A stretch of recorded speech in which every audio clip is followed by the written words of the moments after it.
I'm going to let you go right now. I'm going to bring back in my guest, actually a new guest this hour, former federal prosecutor and former Department of Justice senior attorney, Tammy Allison. Tammy, great to see you again.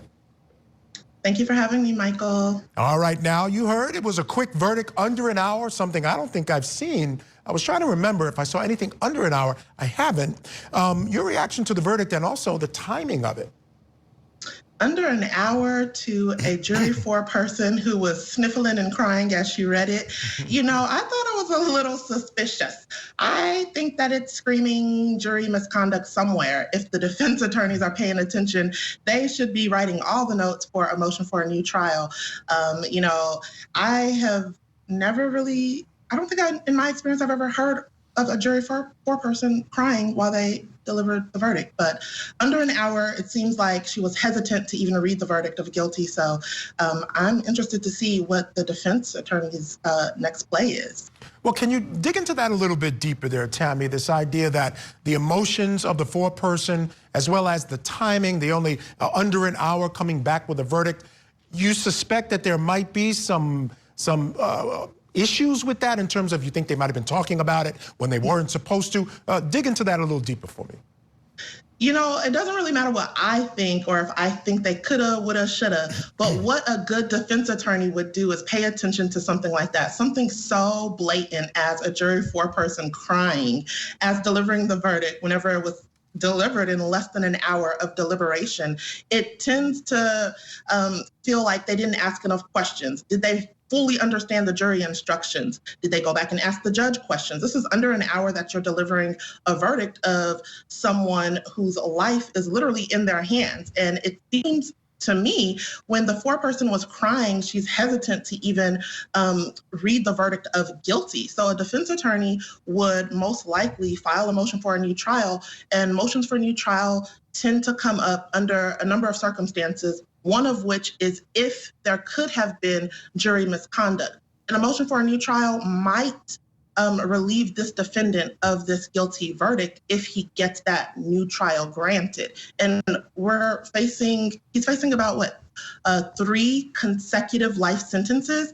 Any good defense attorney would try to pull that move, even if it was like not even going to work likely, just so that he can say he zealously advocated on behalf of his client. Yeah, it's an interesting point, because in that 45 minutes, you're right. They could not have done all the work you expect the jury to do. I mean, certainly there was a vote taken. They might have gone through some of the charges, but going through all the jury instructions and understanding that alone takes more than an hour, I would think. So yeah, you make a good point there.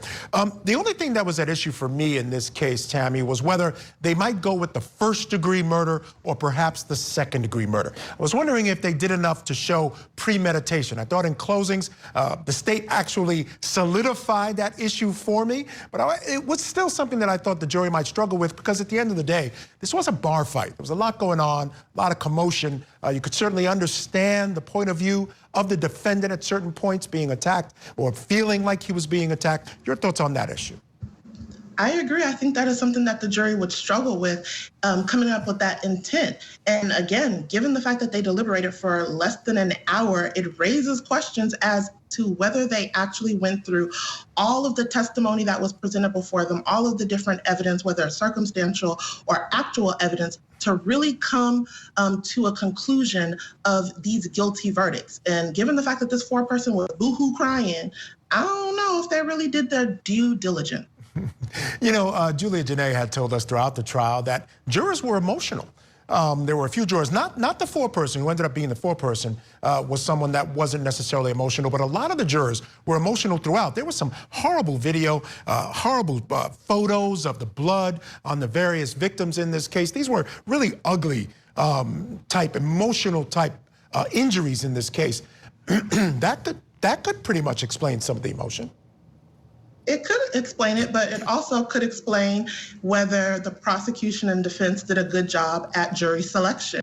There are certain questions that are asked of jury members to make sure that they can come to an unbiased determination after having all of the facts presented to them. Given the fact that there is a certain level of emotion involved here, most of it with the jury four-person, to me, it raises some questions. And like I said, a defense attorney would definitely be scribbling in his notepad for a motion for new trial. Yeah, and there's another issue as well, this idea of whether he was involved in illegal activity, which took away the opportunity for them to argue, the defense, to argue that he was standing his ground. And I thought that was an important part, an important pillar in the defense in this case. And the judge decided that there was clear and convincing evidence from basically the testimony of one witness, and that was J.C. Harper, a friend of the defendant. The defense had objected a number of times, Tammy, saying she was no expert. The actions that she was seeing, she was saying maybe it was a drug deal, but who is she to know what those actions were? Going to an ATM, talking off in the corner with other people, et cetera, et cetera. I want to get your thoughts on that issue and whether that might be a strong appealable issue. It could be a strong appealable issue because the defense preserved the record for appeal by making those objections. And those objections are so important because if the defense did not object, they could not raise that or that witness's testimony or parts of that testimony in the appeal. Because of the way that she was testifying, like you said, how could she know? What prior experience does she have? Was the proper foundation laid by the prosecution to have this witness declared as an expert to opine on those certain elements? So the defense, what they did was object. And they objected each and every time, which is excellent because it preserves the record for an appealable issue that can be raised and dug into deeper. All right, well, Tammy, Michael Mosley found guilty of all charges, could probably end up spending the rest of his life behind bars. Stand by, Tammy. We're going to take a quick break. When we come back, the trial of the Ohio doctor accused in the overdose deaths is nearing an end. Both sides have rested their cases. Find out when closings are set to begin. And then later in our Talk Back segment, a Tennessee nurse convicted after a deadly medication mix-up. How much time, if any, should Redonda Vaught face at sentencing in May? Let us know what you think. We'll share some of your comments later on in the show. Keep it right here on your front row seat to justice. Orkin, the best in pests.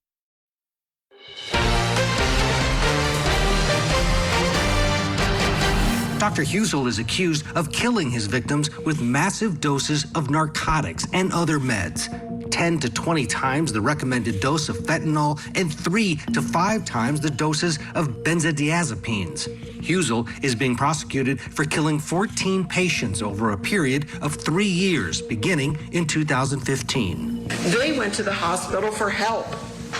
Several of them were not sick enough that they were destined to die during their hospitalization. Jose Baez says Husel was treating his patients who were near death for their pain and suffering and suggested the hospital was shifting the blame onto his client for their own incompetence in tracking their meds. You're going to hear that Mount Carmel had a big problem, and that was that there was a glitch in their system, and there's a huge problem when controlled substances are not being controlled. It is not about criminal behavior of anyone other than the accused, William Husel. Welcome back to Court TV Live. I'm Michael Ayala. Turning now to the trial of Dr. William Husel in Ohio. He's charged with the deaths of 14 patients, and today Jose Baez and the defense rested after calling only one witness. Your Honor, the defense rests. Okay, is that subject, I assume, subject to omissions? Yes. Okay. Mr. Ziner, are you putting on any rebuttal? We are not, Your Honor. So you're resting on rebuttal? We are, Your Honor. Ladies and gentlemen of the jury, you've heard all the testimony you're going to hear. You still have the exhibits, and you also have the law that you will be addressing. We will come back Monday at 9 o'clock for closings. Now, to be honest, it was a bit of a shock based on Baez's opening that he was going to go after the facility, the pharmaceutical controls at the hospital, as well as bring in experts to testify to what Dr. Husel did was appropriate. The fact that he called just one witness is a bit curious, and the battle of the experts never really materialized. The state called a number of expert witnesses who told this jury in no uncertain terms that a doctor would know that the doses used by the defendant were sure to bring about death. The defense, they called but one expert, their only witness, their star, I guess we have to call him, an ICU specialist named Dr. Joel Zivit. Here's a bit of his testimony. This is a graph, okay? And on the bottom here, we're going to call this time, okay? So imagine that this is time 0, and we're just moving along this as time moves forward, okay? On this line, we're going to call this pain. Actually, it's going to be two things. It's going to be pain, first of all. Okay? And we're going to put like a mark here that we're going to call that pain, and we're going to draw a line that represents pain over time. And if you'll notice, the line is sort of going up. So at time 0, of course, before I've injected anything, there's no, in this case, fentanyl in the blood, so there'd be 0. Now, in my concept here, in order to get enough fentanyl in here, I've got to get over this pain line to make it work, okay? So if I give a small quantity, as an example, I inject it, and it rises, as I inject it, I leave it, and then eventually it falls. And so it may be something, say, like this, okay? Now you can see here that this was ineffective. So although I've given some pain medication, it wasn't enough. Okay, I didn't get near my pain line, and so the person is still suffering from pain. And so I try it again, and once again, I'm still below the pain line.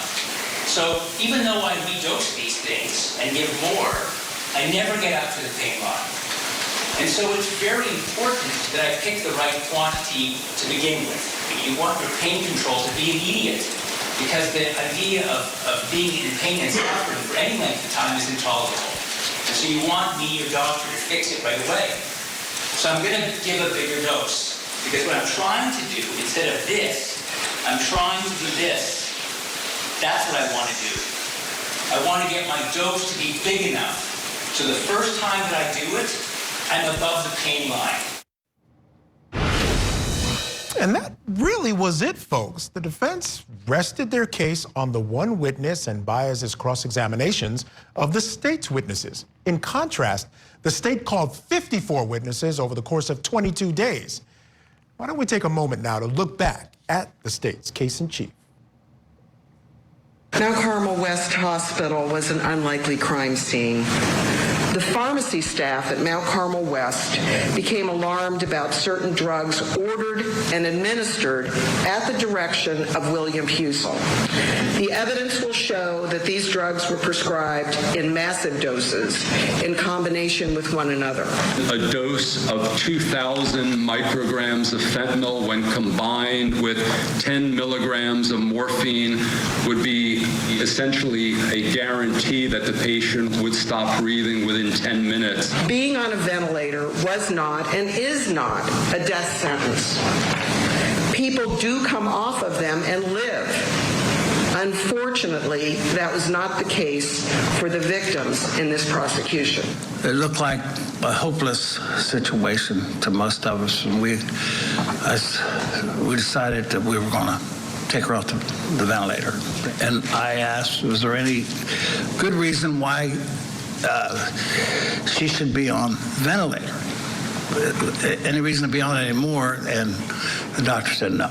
Our evidence will establish that many of our victims were elderly. Some were younger than 40. They went to the hospital for help.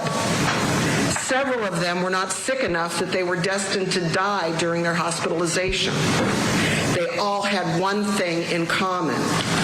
William Husel was the nighttime ICU physician who ordered lethal levels of drugs. In your opinion, did the dosing of 1,000 micrograms of fentanyl hasten and or cause her death? Yes. Several of our victims should have been maintained on life support for a longer period in order to eliminate all possibility of hope and to be observed. He was laying there resting comfortably, and now he's dead. How did we get there? Others of our victims could have survived with appropriate care and informed decision-making by families.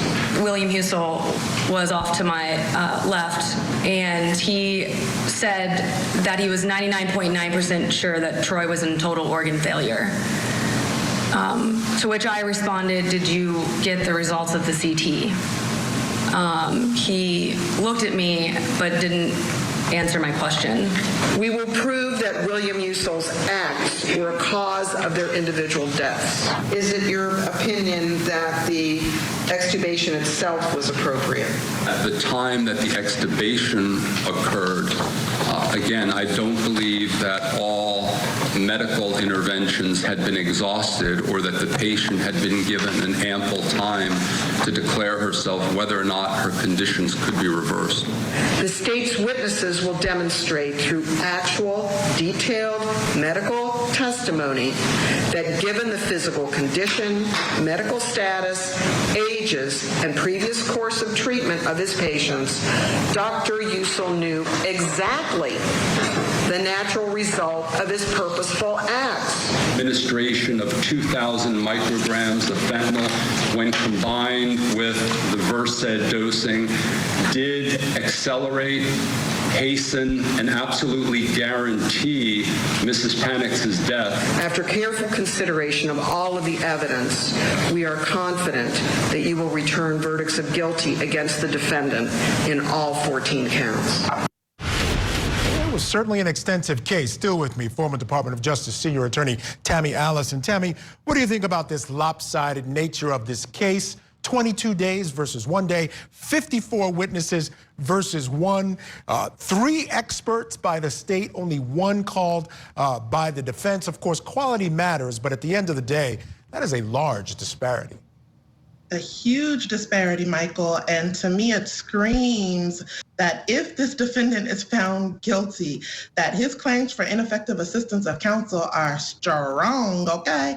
Because the fact that this defense attorney only presented 1 witness, that is ridiculous. The accusations here that this doctor is the modern Dr. Kevorkian, and he only wanted to call 1 witness to defend his client is inexcusable. The fact that the state put on 50 plus witnesses, 3 experts, that does not do anything to assist his client in trying to raise doubt so that he is not found guilty. And as we know, and we talk about a lot, the standard of proof here is beyond a reasonable doubt that he killed these 14 patients intentionally. So the defense attorney, his whole job is to make sure that he's raising doubt. And by only calling 1 witness, that does not serve this client of his in raising that doubt so that he could potentially be found not guilty. The prosecution put on a great case. I do think that it was strange that they did not present any rebuttal. To me, it seems like, they're a little cocky, and sometimes, you could have a very strong case, but not presenting a rebuttal could, in fact, poke some holes in the case that the prosecution brought, and that could raise doubt, but I doubt it in this situation. Yeah, what's interesting is they called the 1 witness, and he was actually a very good witness, Dr. Joel Zivit. He talked about the reasons why you may want to over-medicate or medicate more than what might look prudent to some other doctors when you're dealing with end of life. He was very effective until, of course, on cross, something very interesting was brought out, that even though he was giving those opinions in court, he had written an article with the exact opposite opinion. Let's take a quick look at that. Dr. Showing you States Exhibit 63, the article that you just identified that you authored, titled, "Anesthesia Does Not Reduce Suffering at the End of Life." You did write this letter to the editor? I did. And it starts that it is addressing an article, Billings, and then it's cited 1 with this reference 1. Is that correct? Yes. And in this article, it reads, "Anesthetic unconsciousness is not sleep. It is not restful nor natural." Did you write that? Yes. It also reads, "The suggestion that anesthesia reduces suffering at the end of life is speculation only." Did you write that? Yes. Doctor, showing you States Exhibit 64, it reads, "As a doctor and expert witness against the use of lethal injection for execution in America, however, I am quite certain that assisted suicide is not painless or peaceful or dignified. In fact, in the majority of cases, it is a very painful death." Did you write that? I did. Of course, we're not talking about assisted suicide. Hold on. Here. Doctor, you also wrote, advocates of assisted dying owe a duty to the public to be truthful about the details of killing and dying. People who want to die deserve to know that they may end up drowning, not just falling asleep. Did you write this? I did. Thank you. All right, fairly effective there by the prosecution. Love to get your thoughts on that. Bars, the prosecution got him. He tried to clean it up. I mean, that's as closest to a gotcha moment that you're going to get in court. It's unbelievable. I mean, there are ways, and I think a little bit later, Baez went up and redirected and sort of cleared up some things, but still, just damaging stuff. That's why the prosecution was like, you know what, we good, Judge. We don't need a rebuttal, okay? Like, that was their rebuttal. That's bad. why I played it there. It's bad. You know, this defense attorney is just, you know, come on now. Ineffective assistance of counsel. Like, I don't know what else to say here. Like, that's not a good look. Yeah, you got to come in, bring somebody else in. One final quick question. Obviously, the defendant decided not to testify. I thought that might have been helpful in this case to explain his actions. The state didn't provide a motive. They don't need to, but you'd like to know why he would do this. Any thoughts on the decision not to take the stand here by the defendant?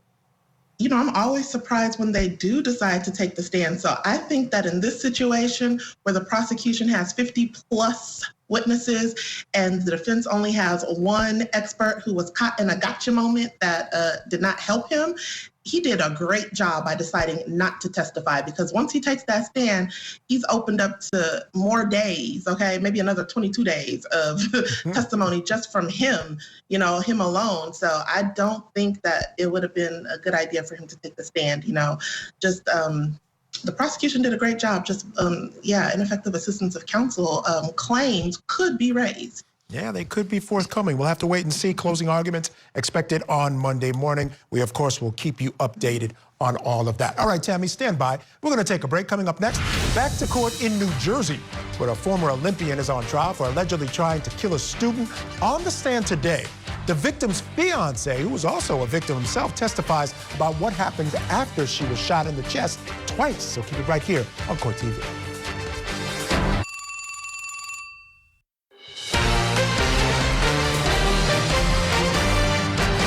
Hello, welcome back to Court TV Live. I'm Michael Ayala, turning our attention to New Jersey now, where it's day 4 of testimony in an attempted murder trial of Michael Barrasone. Now, prosecutors claim Michael Barrasone shot up-and-coming rider Lauren Konarek and attempted to shoot her fiancé on August 7, 2019.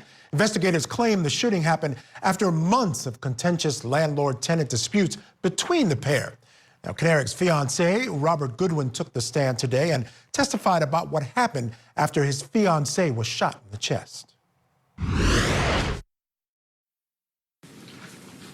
Yeah, I think I was holding Michael down, and I told Lauren to call 911. Speaking on the 911 call at some point? I think at some point I realized that Michael actually shot her when I saw the bullet holes through the back of her shirt. And that was sometime during the 911 call when I noticed, you know, everything that was going on. What position was she in when you noticed that you saw the bullet holes? She was kind of on her knees or on her butt. She was kind of sitting up like this. Do you remember when the police got there? They did. What do you remember seeing when the first police officer or officers arrived? Cop came out with his gun drawn and came over to where me, Michael, and Lauren were all huddled up. Did you say anything to the police officer? I think he asked where the shooter is, and I said he's right here, pointing to Michael, who was underneath me. Did you know where the gun was at that point? It was underneath him. After the police officer came over with the gun drawn and you indicated that Michael was the shooter, what did you do next? So he had me get off. He had me get off Michael. He had the gun trained on Michael. My dog got out during the incident. After I jumped through the door, my dog came out, so she was out there, and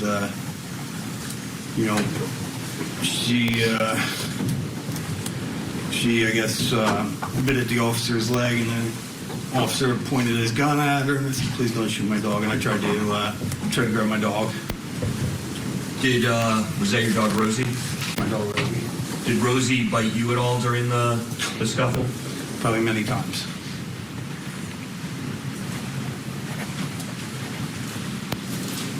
What did you do with Rosie?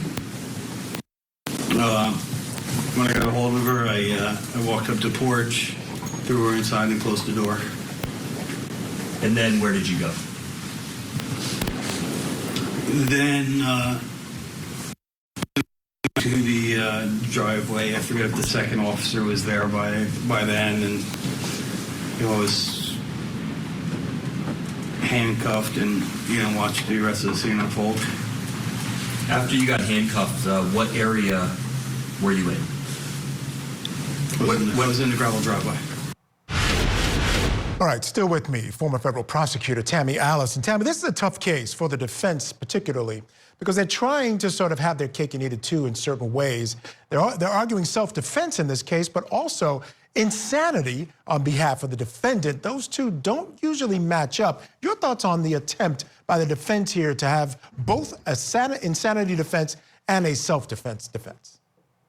Michael, I agree with you. They don't match. How are you claiming insanity, but also self-defense? If you're claiming insanity, you don't know what's going on. You're reacting. It's impulsive, and it's a temporary lapse of judgment in your mental capacity. Whereas self-defense is someone coming at you, and you know what's going on, and you want to protect yourself from imminent harm or a fear of death. So it doesn't make sense for the defense to try to put those two together. But with these set of facts, I can't blame the defense for trying to put something together because there's no excuse for having a neighborly dispute, a dispute with the training that was going on here and killing someone. There's no real justifiable excuse. So I cannot blame the defense for trying, but I doubt that's going to work.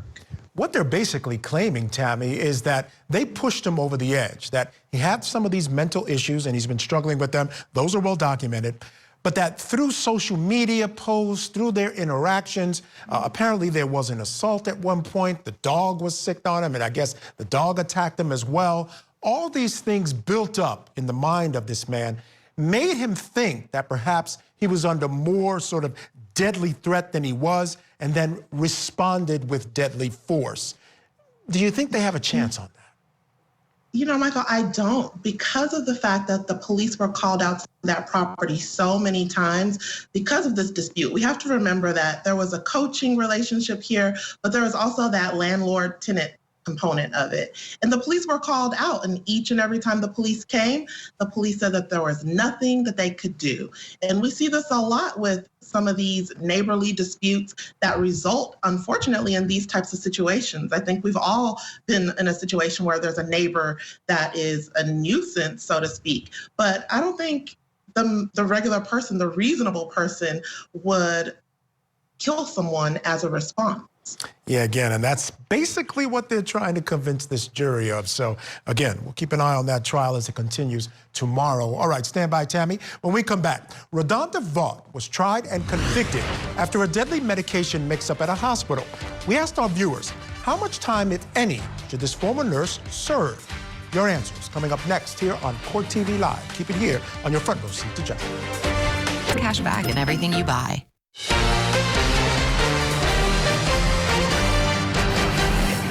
What the jury decides is it's going to have more of an impact on the nursing community and healthcare overall than it's going to have on me personally, because I know what I have done and I know what I've taken away from her family, and I know that ultimately I know what I'm responsible for. Welcome back to Court TV Live. I'm Michael Ayala. Rodonda Vaught was tried and convicted after a deadly medication mix-up. Now, she was accused of administering the wrong medication to a patient who died and now will face sentencing on May 13th. She could receive up to 6 years in prison. Now, this trial moved fast. Here are a few highlights. I'm just saying that she's a scapegoat. Anytime you take care of a patient and you have some sort of a thing that bonds you. You don't, good or bad, you don't forget that as a nurse. All because the defendant, Redonda Vaught, just made poor choices. But poor choices have consequences. It is very obvious. They don't know about healthcare. They don't give a about nurses. We, the jury, find the defendant, Redonda Leanne Vaught, guilty of gross neglect of an impaired adult. As to count 2, what is the jury's verdict? We, the jury, find the defendant, Redonda Leanne Vaught, not guilty. As to count 2, the lesser included offense, what is the jury's verdict? We, the jury, find the defendant, Redonda Leanne Vaught, guilty of criminally negligent homicide. Now that verdict has inspired a Change.org petition that only seems to grow by the hour. Our affiliate WTVF has details on that. We, the jury, find the defendant, Redonda Leanne Vaught, guilty of gross neglect of an impaired adult. Within a matter of minutes after Redonda Vaught's verdict, nurses shared their grim prognosis. My fear is that with this verdict, you're going to see a mass exodus, even more mass exodus of nurses that are afraid to report if they make an error. And that outcry has only continued to grow. I am a nurse, and I stand with Redonda. Malpractice isn't murder. Nurses from across the country are signing a Change.org petition demanding that Redonda Vaught should be given clemency. This is wrong and sets a precedent that will affect nurses everywhere. She is being prosecuted to be made an example for other healthcare providers. With every signature, a different reason for their support. I'm signing because I'm a nurse, and we need to stand behind each other since To err is human. She admitted to her mistake. Nurses are not exempt from human error. We do our best to care for patients, but no matter how many signatures they collect, the decision is up to one man. Clemency would be up to the governor. News Channel 5's legal analyst Nick Leonardo says granting clemency is not something that Tennessee Governor Bill Lee will take lightly. The governor is going against the verdict of 12 people who arrived at a unanimous verdict. So that's something that's taken very seriously in the criminal justice system, as well as the executive branch of the government. Even if Vaught is granted clemency, sentencing must take place first. The maximum sentence would be 6 years behind bars, but because she's a first-time offender, Leonardo says probation is much more likely. Either way, given the nature of the charges, she will be labeled a convicted felon for the rest of her life. In elder abuse cases, as of 2019, they're no longer allowing that, and so this will be a felony conviction on her record. So with these new developments on people's minds, we asked our viewers how much time, if any, should Redonda Vaught be sentenced to? Still with me, former federal prosecutor and former Department of Justice Senior Attorney Tammy Allison, someone who has worked extensively on clemency issues. We'll get to that in just a minute. Let's go to our first comment right now. It comes from Alyssa. She says there's no room for mistakes like that in healthcare. If it was my family member she killed, I want her locked up. To face absolutely no punishment for killing some, accident or not, is bizarre. Love to get your thoughts on this, Tammy. This is an interesting case. Folks think it might have a chilling effect on nurses going forward. It came out of trial that she did miss a lot of red flags, but perhaps those misses are not enough based on a lot of issues with the hospital as well for her to face criminal charges. It should have been settled differently, which in fact it was as well. So your thoughts on this case? Michael, thank you for mentioning the fact that I am an expert in clemency. To talk about what happened here, I do think that it's going to have a very chilling effect on the healthcare community. I think it is kind of strange that she has these criminal charges and has been found guilty. It is going to reduce the amount of nurses that are willing to speak up when they make mistakes, but not only nurses, but also doctors and everyone else in the healthcare community if they know that their mistakes can result in a criminal conviction. As it relates to clemency, I'll just sum all of that up by saying that's not how that works, okay?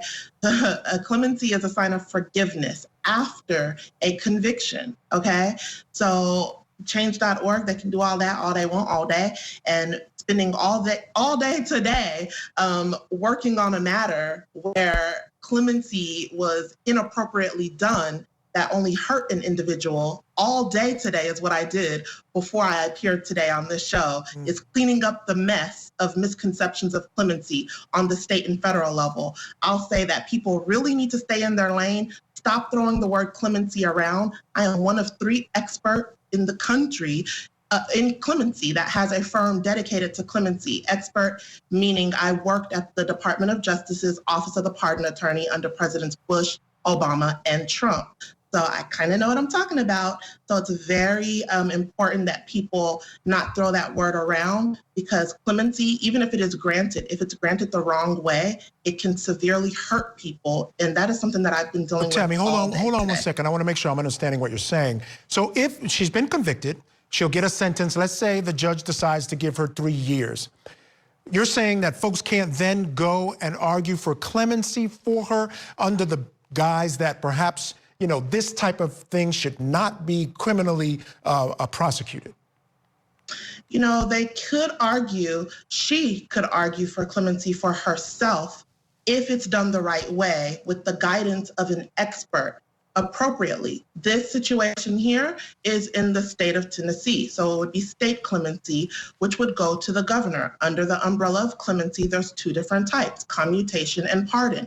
If she has a sentence where she is incarcerated, she can seek the forgiveness from the governor.